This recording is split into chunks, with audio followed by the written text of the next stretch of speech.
안녕하세요. 절대값TV의 명품 PD 한PD입니다. 자, 오늘 이 시간은 포스트 코로나 상가 시장의 변화가 온다.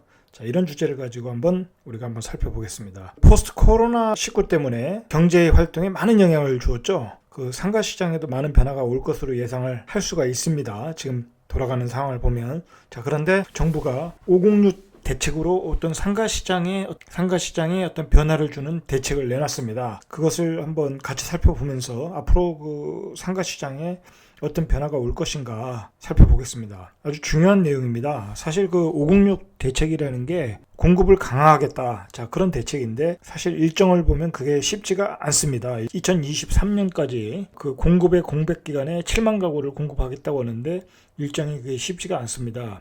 제가 보기에는 그냥 심리적 안정을 주는 그런 대책이 아닌가 저는 그렇게 생각을 합니다. 그 하도 유튜브나 블로그에서 어떤 공급량이 모자르다 그 부동산 전문가들이 그렇게 이제 이야기를 하니까 정부 입장에서는 그렇게 예비 수요자들한테 대기하라, 좋은 물건들이 앞으로 나올 거니까 자, 그런 메시지를 주는 거죠. 사실 청약 가점이 60점 이상이 된다. 그런 분들은 이제 만약에 용산에 분양을 한다. 용산에 철도창. 자, 그곳에 분양을 받으셔야 되는 겁니다. 자, 그곳은 받으면 아마도 제가 보기에는 대한민국의 제1의 로또다. 자, 그거 60점 이상 되시는 분 다른 데 청약하실 거 없습니다. 오직 용산만 바라보시면 됩니다. 자, 그 얘기는 나중에 하고 오늘은 상가 얘기니까. 자, 여러분 그 상가라는 게 우리가 신도시에서 상가, 유래, 마곡 그 악명이 높지 않습니다. 제가 얼마인지는 정확히 모르겠지만 1층 상가 기준으로 거의 10억에 가까울 텐데 세가 200, 300에도 잘 안 나가죠. 공실도 엄청나고. 자, 왜 그런 현상이 생기냐면 이제 최근에 어떤 신도시 어떤 택지지구를 만들면서 어떤 그 상가의 공실이 왜 많아지고 왜 거품이 생겼냐. 자, 일단 우리가 그것부터 좀 원인을 찾아야 돼요. 하나의 도시와 하나의 택지를 개발하다 보면 비용이 많이 들겠죠.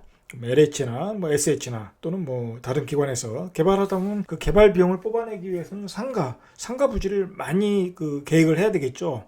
그리고 그 상가 부지를 또 비싸게 팔아야 되겠죠. 자, 그러다 보니까 그것을 시행하는 시행사가 그 토지를 비싸게 사겠죠. 자, 비싸게 사니까 당연히 상가의 가격은 올라가는 것이고, 그리고 중요한 것은 또 뭐냐면 그 상가의 부지를 산 시행사들이 그 상가를 또 비싸게 팔아 먹는다는 거죠. 엄청나게 비싸게 팔아 먹는다는 거죠. 오직하면 그 상가, 복합 상가를 하나를 지면 1층, 2층만 지면 본전을 다 뽑는다고 할 정도로 그 상가 자체에는 어마어마한 거품이 껴 있는 겁니다. 예를 들어서 그 상가를 팔면 거기에 상가에 많은 사람들이 이렇게 이권이 개입이 돼 있어요. 그 상가를 시행하시는 분들, 그 다음에 상가를 분양하는 사람들. 자, 분양하는 사람들도 예를 들어서 3%, 4%씩 또 가져가지 않습니까? 또 건설업자도 있고. 자, 사실 건설업자가 가져가는 건 별로 없는 것 같아요. 제가 보기엔. 제가 이렇게 옆에서 시행하는 걸 지켜보니까 별로 없는 것 같아요. 그러니까 주로 그 폭리는 토지를 판 LH, 그 다음에 두 번째로 그 시행사, 그 다음에 분양하는 사람들, 그런 사람들이 거기서 이익을 다 뽑아가니까 상가 10억에 1층을 10억에 분양해도 월세 200에도 안 나가는 그런 아주 웃지 못할 풍경이 일어난다는 거죠. 자, 그런데 왜 그런 상가들이 그러면 분양이 되느냐? 어이없이 분양이 되느냐. 그것은 이제 신도시 효과라는 거죠. 신도시에 대한 기대 효과로 사람들이 상가에 투자 안 해본 사람들이 그 상가를 사러 가는 거죠. 그런데 신도시가 멋있지 않습니까? 그리고 상권이 활성화될 것 같고, 그리고 독점 상권을 형성할 것 같고, 그러니까 그 분양업자들이 이야기하는 그 언변, 그 화술에 당하는 거죠. 예를 들어서 세가 400, 500 나올 것이다. 4%, 5% 수익이 나올 것이다. 상가 임대가 보장한다. 그런 식으로 그 상가를 사시는 분들이 당하는 거죠. 당하는 케이스가 보통 10억에 사면 또 대출을 3억, 5억을 받지 않습니까? 자, 그러면 그 상가를 사가지고 공실이면 내가 월세를 내야 되는 역월세 현상이 나오는 거죠. 역으로 내가 월세를 내고 있는 거죠. 내가 월세를 받아서 생활하려고 했는데 오히려 월세를 내고 있어서 아주 엄청난 그 지옥의 문으로 들어가는 경우가 많았습니다. 일단 최근에 그 상가가 저금리 기조가 되면서 상가에 거품이 많이 꼈다. 자, 그러면서 판교, 위례, 마곡, 세종, 기타 지방에 있는 모든 신도시 상가들이 그렇게 공실로 교통을 겪고 있다는 거죠. 자, 정부가 그것에 대해서 인지를 한 것 같아요. 이 여당은 좀 국민에 대한 어떤 그 배려가 좀 있다고 해야 될까요? 참여정부이니까. 자, 그런 것에 대해서 해결책을 조금 마련한 것 같아요. 제가 보기엔 506 대책에. 자, 그 대책은 제가 조금 이따 이제 알아보고, 무슨 대책이 나는 알아보고.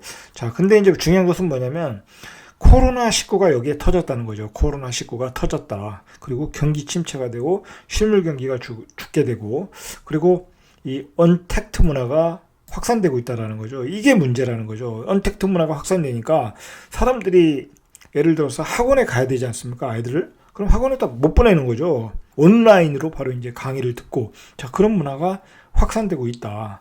자, 그리고 예를 들어서 의료 원격 진료가 있는데 개인 병원들이 반대를 많이 했죠. 그래서 아직 법이 통과되지는 않은 걸로 알고 있어요. 그래서 섬이나 뭐 오지나 뭐 그런 특정 지역에서만 임시로 이렇게 허가돼 가지고 지금 이제 진료를 하고 있는데 요번에 이제 코로나 바이러스로 인해서 이 원격 진료가 코로나 바이러스로 인해서 이제 이런 원격 진료가 필요하구나 인식을 하기 시작한 것 같아요. 제가 보기에는. 자, 그래서 이것을 이제 본격적으로 좀 활성화해야 되는 게 아니냐. 자, 그리고 이제 의사들도 느껴지는 거죠. 예를 들어서 바이러스가 이렇게 창궐 하면은 당연히 병원을 안 가게 되겠죠. 그리고 의사들도 위험하고, 그러니까 이제 이 원격 진료가 필요할 수도 있다. 자, 그러한 시대가 올 수도 있다는 겁니다. 자, 그렇게 되면은 상가에도 많은 변화가 있겠죠. 이건 하나 업종에 불과하지만 그런 많은 언택트 문화, 원격 진료 뭐 이런 것으로 인해서 상가에 많은 변화가 올 것 같다. 자, 그리고 이제 코로나 바이러스가 단기간에 끝날 문제도 아니고, 그리고 또 새로운 바이러스도 또 나올 수도 있고, 자, 그런 문제가 얽히고 설켜 있다 지금. 그리고 신도시 과다 공급이 되어 있고, 그리고 이제 중요한 것은 이 지방 도시의 인구가 계속적으로 감소를 하고 있다는 거죠. 그리고 뭐 최근에 또 서울 수도권에 뭐 신도시를 계속 짓고 있지 않습니까? 예를 들어서 서울 수도권에 신도시 100만 가구를 하나 지었다. 100만을 공급한다. 그러면 지방에 있는 어떤 광역도시 하나가 없어지는 겁니다. 자, 그걸 생각하셔야 돼요. 정부가 균형 발전을 한다고 하고 거기다 신도시를 짓는다고 하면 쉽게 말해서 광역도시 하나가 없어지는 거다. 자, 그런 상황이라는 거죠. 그러니까 이제 상가도 되는 데만 되고 안 되는 데는 안 될 수가 있다는 겁니다. 이게 가장 큰 문제죠. 예를 들어서 이제 서울 수도권으로 인구가 집중이 되면 그나마 서울 수도권도 뭐 상가가 다 공급 과잉이지만 그나마 이제 가치가 있는 곳은 서울 수도권에 있는 상가들이라는 거죠. 인구들이 그쪽으로 다 몰려가니까. 자, 어쨌든 중요한 것은 이 코로나 바이러스로 인해서 언택트 문화. 자, 그리고 상가 공급의 과다 공급. 자, 그것으로 인해서 어떤 상가 수요가 감소하고 있다. 자, 그래서 현재 상가 소유자들이 아주 공실로 고통을 겪고 있다는 거죠. 여러분, 제가 세종에 사니까 저는 세종에 어반 아트리움이라는 곳을 자주 가는데, 어반 아트리움은 그 세종의 중심 상권으로 어마어마하게 크게 만든 상권입니다. 거기 1층의 상가가 제가 보기엔 10평도 안 되죠. 10평? 뭐 전용 평수로 10평이라고 하고 10억에 분양했습니다. 거기 지금 상가가 세가 안 나가요. 세가 잘 나가야 200 또는 250, 그나마 나가는 상가가 그 정도이고 언제 나갈지는 모른다는 겁니다. 거기 상권이 형성되려면 제가 보기엔 3년도 힘들어요. 3년도. 뭐 잘 돼야 5년 뒤에 돼도 잘 받아야 250에서 300이라는 겁니다. 자, 그 정도로 그 상가야가 공실로 고통을 받고 있다. 세종시 전체도 그렇고 뭐 판교, 마곡 다 지금 고통을 받고 있다는 거죠. 너무나 많은 상가를 줘서 팔아먹었다는 거죠. 이게 문제인 겁니다. 그 상가를 가지고 노후에 내가 세를 받아서 살겠다고 하는 그 어떤 소박한 꿈들이 다 박살난 거죠. 이 어떤 개발업자들에 의해서 다 박살난 겁니다. 자, 이게 문제라는 거죠. 정부가 그것에 대해서 인식을 하였고, 자, 그러면 이걸 어떻게 해결책을 가져야 된다. 왜 그러냐면 생각을 해보십시오. 내가 은퇴를 하고 나서 그 상가에서 나오는 수익으로 살겠다고 하고 대출을 받아서 샀는데 내가 오히려 수입은 없는데 세를 내야 된다. 대출받은 이자를 내야 된다. 자, 그러면 어떻게 돼야 되겠습니까? 은퇴 후에 내가 일을 하러 나가야 된다는 겁니다. 일자리도 없지 않습니까? 상가로 고통받으시는 분들이 너무 많다. 자, 그래서 웬만하면 절대로 상가를 사지 말아라. 자기 돈이 없으면 대출받고 절대 사지 말아라. 그리고 지금 상가는 이런 코로나 바이러스, 언택트 문화, 지방 인구의 감소, 과다 공급으로 인해서 하향세라는 겁니다. 하향세. 옥석 같은 상가는 있지만 그런 옥석 같은 상가는 일반인한테 가지가 않습니다. 중요한 거는 그건 자기들이 또 다 찍어가지고 또 이렇게 피를 붙여서 팔아먹고 그러더라고요. 자, 그렇다는 겁니다. 자, 그래서 이 정부가 그 506 대책에서 무슨 대책을 내놨냐면은 바로 1인 주거 공급 활성화 대책을 내놨습니다. 1인 주거 공급 활성화 대책. 이게 뭐냐면은 잘 보십시오. 이게 아주 중요한 대책인데 뭐 사실 이것에 관심을 잘 가지셔야 본인들도 고통받는 어떤 상가가 있으면 LH에 매각을 할 수 있거나 아니면 자기가 가지고 있는 상가를 어떤 주거용으로 바꿔서 임대를 놓거나 그럴 수 있으니까 상가의 고통을 받고 계신 분들은 이 내용과 앞으로 법 개정이 어떻게 되는지 그 추이를 잘 보셔야 돼요. 자, 보시면은 현황이죠. 그 현재 오피스텔 공실률이 12.9%로 매우 높은 수준이라고 합니다. 자, 그리고 또 온라인 쇼핑 확대로 상가 공실도 증가하고 있다. 자, 여러분 이게 중요한 겁니다. 지금은 말 그대로 온라인 쇼핑입니다. 온라인. 저는 보니까 막 대형마트도 안 가요. 물도 그냥 배달해서 시키고 이제 안 간다는 겁니다. 다 온라인으로 한다는 겁니다. 그러니까 이제 대형마트들도 이제 적자가 나가지고 그 사업장을 축소하고 있지 않습니까? 자, 그 정도로 그 상가들이 오프라인의 상가들이 이용하는 게 감소 추세이다입니다. 자, 그런데 그게 코로나 확산의 영향으로 이런 추세는 강화될 것으로 예측하고 있다. 정부가 이렇게 인식을 하고 있다는 겁니다. 저는 개인적으로 이번에 506 대책이 나왔는데 이걸 뭐 한 사람이 만들었는지 아니면 여러 사람이 만들었는지 모르겠지만 사무관이 있지 않습니까? 요 1인 주거 공급 활성화 대책을 내놓으신 분은 아주 제가 보기에는 포인트를 잘 잡고 지금 우리가 무엇으로 고통을 받고 있는가 이 문제를 어떤 문제점을 찾고 거기에 대해서 적절한 대책을 내놓은 것 같아요. 이것을 기획하신 분, 이 사무관은 참 제가 보기에는 아주 뛰어난 사무관이다. 제가 보기엔 그렇게 생각합니다. 아주 현실을 제대로 파악하고 있어요. 자, 계속 읽어보시죠. 직주 접근성이 높고 입지가 우수한 만큼, 자, 이런 상가들이 다 항아리 상권, 중심 상권에 있지 않습니까? 자, 그러한 공간이 1인 주거용으로 활용이 가능하나? 자, 1인 주거용으로 활용을 해야 된다는 거죠. 그래서 그런 정주 요건을 마련하기 위해서 공공의 지원을 필요로 하다라는 얘기입니다. 좋은 얘기입니다. 자, 그래서 개선 방안. 자, 이제 개선 방안을 국토부에서 마련한 게 뭐냐면 LH, SH. 자, 입지가 우수한 도심 내 공실, 오피스, 상가, 자, 적극 매입을 하라는 겁니다. 적극 매입을 해서 1인용 장기 공공 임대로 전환을 해라. 자, 이 얘기입니다. 자, 정부가 이렇게 하겠다는 겁니다. LH나 SH가 빈 공실 상가, 자, 그리고 오피스를 구입을 해서 용도 변경을 해서 1인용 장기 공공 임대로 전환을 하겠다는 겁니다. 그 구체적인 것도 나왔네요. 작은 규모의 건물 전체를 매입하거나 이제 통으로 건물도 매입을 하겠다는 겁니다. 뭐 큰 빌딩, 대형 몇천억 되는 건물이 아니라 꼬마 상가 있지 않습니까? 역세권에 있는 꼬마 상가, 상가로서의 어떤 기능이 없는 공실인 그런 상가를 매입을 하겠다는 겁니다. 또는 대형 건물의 일부를 매입을 하겠다는 겁니다. 자, 그러면 예를 들어서 우리 복합 상가들 신도시에 많지 않습니까? 세종에도 많고 그 상가들을 보면 1층, 2층은 나가는 경우가 있는데 3층, 4층, 5층, 6층, 7층은 안 나가는 경우가 있죠. 자, 그러면 그러한 상가도 통으로 예를 들어 한 층, 두 층, 세 층을 다 매입을 해서 1인 주거용 공공 임대로 LH에서 매입해서 용도 변경해서 만들겠다는 겁니다. 자, 그런 정책입니다. 자, 그렇게 하기 위해서 공공주택 사업에 오피스, 상가, 용도 변경을 포함하겠다는 겁니다. 공공주택 특별법을 개정을 해가지고 이제 공공주택 사업에 오피스, 상가를 용도 변경하는 사업도 포함하겠다. 자, 그래서 이제 구체적으로 나온 게 공공주택 사업자가 오피스, 상가 등을 매입, 리모델링 할 수 있도록 매입 대상의 범위를 확대하겠다. 자, 현재는 주택이나 오피스텔을 LH에서 매입을 해가지고 공공주택으로 사용을 했는데 이제 오피스, 숙박시설도 추가하겠다는 겁니다. 자, 여기서 숙박시설을 추가하겠다는 것도 좀 의미가 있는 것 같아요. 예를 들어서 그 레지던스 모텔 같은 것도 있지 않습니까? 뭐 그런 것도 매입을 하겠다는 거죠. 통으로 팔면은 자 그거 사가지고 또 고통받는 분들도 있지 않습니까?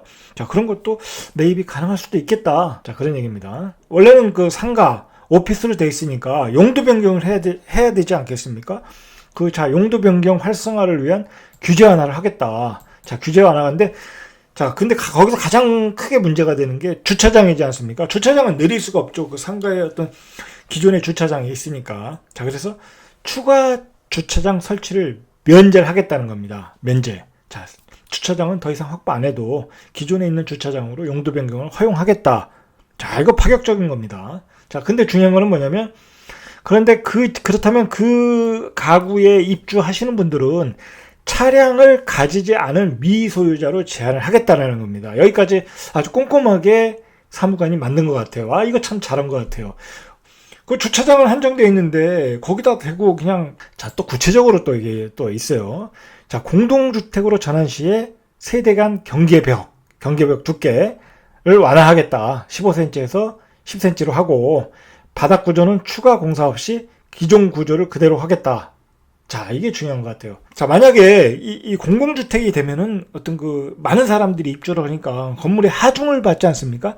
상시 거주를 하니까 어떤 상가의 건물과 어떤 아파트의 건물과의 어떤 구조가 틀리지 않습니까? 아무래도. 근데 바닥 구조도 그대로 사용하겠다는 겁니다. 기존 건물을 그대로 사용할 수 있도록 해주겠다. 여기까지 아주 꼼꼼하게 작성한 것 같아요. 세 번째로, 생활 SOC 지원을 통한 정지 요건도 마련하겠다. 자, 그 지자체와 협의해서 주거 외에도 입주 계층에 맞는 생활 SOC, 편의시설 등을 함께 공급하겠다. 피트니스 시설, 도서관, 휴식공간. 아, 이거 좋습니다. 1인 장기 임대라고 해도 이렇게 고시원이라고 그래야 되나요? 고시원처럼 그런 어떤 원룸만 있는 그런 공간이 아니라 생활 편의시설, 피트니스, 도서관, 휴식공간 등을 집어넣어서 어떤 생활의 질까지 높여주겠다라는 겁니다. 그렇게 해서, 다중주택 건축 규제 완화. 자, 이것도 대책인데, 도심 내 소형 상가 공실 증가에 따라 다중주택으로 용도 변경하려는 수요가 많으나 규모 제한으로 활성화에 한계가 있다는 겁니다. 다중주택으로 이렇게 용도 변경을 할 경우가 있는데 규모가 제한되니까 활성화에 한계가 있었다. 자, 그래서 개선 방안으로 다중주택 허용 규모를 바닥 면적 330제곱미터에서 660제곱미터 3계층에서 4계층 로 확대해서 공유형 주거 공급을 활성화하겠다라는 겁니다. 자, 이런 대책도 있다는 겁니다. 다중주택 건축 규제를 완화하겠다는 정책. 그리고 LH가 어떤 상가를 매입하거나 오피스를 매입해서 공공임대주택으로 또 만들겠다. 자, 이렇게 어떤 상가 시장의 어떤 구조적인 변화, 그리고 코로나 바이러스로 인해서 어떤 경기 침체, 언택트 문화의 확산, 자, 그리고 1인 가구의 어떤 폭발적인 증가, 자, 그것에 맞춰서 정부가 506 대책에 이러한 좋은 정책을 만들어냈다는 겁니다. 자, 근데 이제 그러면 자 보시죠. 1인 주택이 얼마나 많은지.